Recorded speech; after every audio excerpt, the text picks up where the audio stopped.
Visa ink आज दुनिया की सबसे बड़ी पेमेंट टेक्नोलॉजी कंपनीज में से एक है। इसकी कहानी एक सिंपल आइडिया से शुरू हुई, जिसने समय के साथ पूरी दुनिया के फाइनेंशियल ट्रांजैक्शंस को बदल कर रख दिया। यह केवल एक कंपनी नहीं, बल्कि एक रेवोल्यूशन है, जिसने नकदी पर निर्भरता को कम किया और डिजिटल लेन देन को बढ़ावा दिया। वीजा की शुरुआत 1958 में कैलिफोर्निया के एक बैंक से हुई। बैंक ऑफ अमेरिका के क्रेडिट कार्ड प्रोग्राम से हुई। इसे पहले बैंक अमेरिकार्ड कहा जाता था। उस समय नकदी और चेक पर आधारित लेन देन ही प्रचलित थे। बैंक अमेरिकार्ड ने एक क्रेडिट कार्ड के रूप में एक नई सोच दी, जो एक ही कार्ड के माध्यम से दुनिया के किसी भी कोने में भुगतान की सुविधा प्रदान करता था।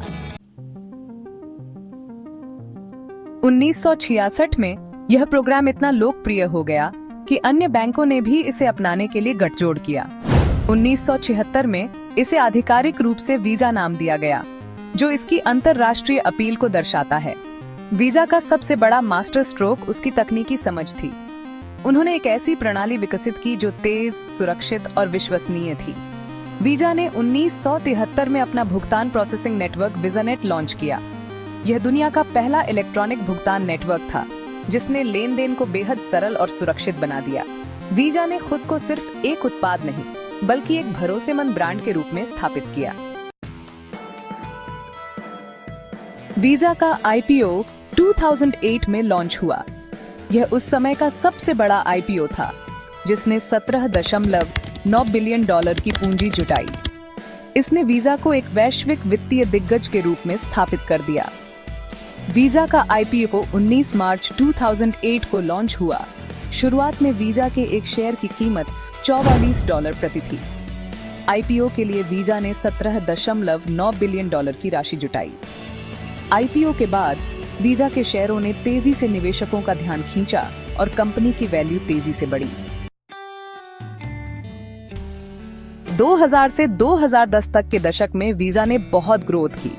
ईयर 2008 में वीजा का रेवेन्यू $6 बिलियन थी और ईयर 2008 में इसका प्रॉफिट $804 मिलियन हो गया और इसी वर्ष इनका मार्केट कैप लगभग $55 बिलियन हो गया।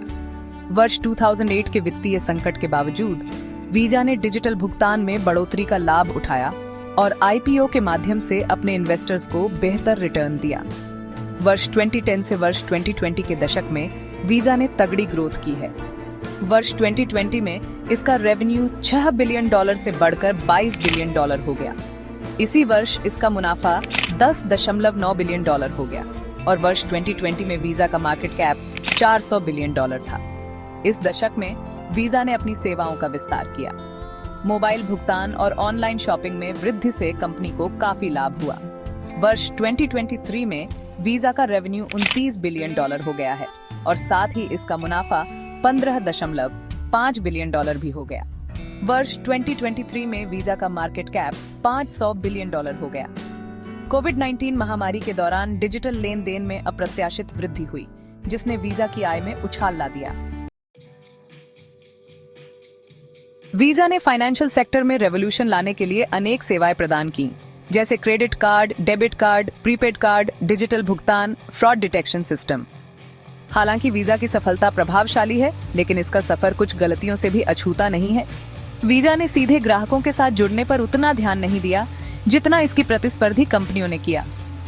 उभरते बाजारों जैसे भारत में प्रवेश धीमा रहा, जहां स्थानीय कंपनियां जैसे पेटीएम और यूपीआई ने तेजी से लोकप्रियता हासिल की। डिजिटल युग में डेटा सुरक्षा को लेकर चिंताएं बढ़ी। वीजा की कहानी हमें सिखाती है कि किसी भी साधारण विचार को नई तकनीक और दूरदृष्टि के साथ कैसे वैश्विक सफलता में बदला जा सकता है। वीजा केवल एक कंपनी नहीं है, ये फाइनेंशियल फ्रीडम और ग्लोबल कनेक्टिविटी का सिंबल है। इसकी सफलता की स्टोरी इंस्पायर्ड करती है कि कैसे सही दृष्टिकोण और निरंतर नवाचार से किसी भी चुनौती को अवसर में बदला जा सकता है। और अधिक जानकारी के लिए हमारे साथ जुड़े।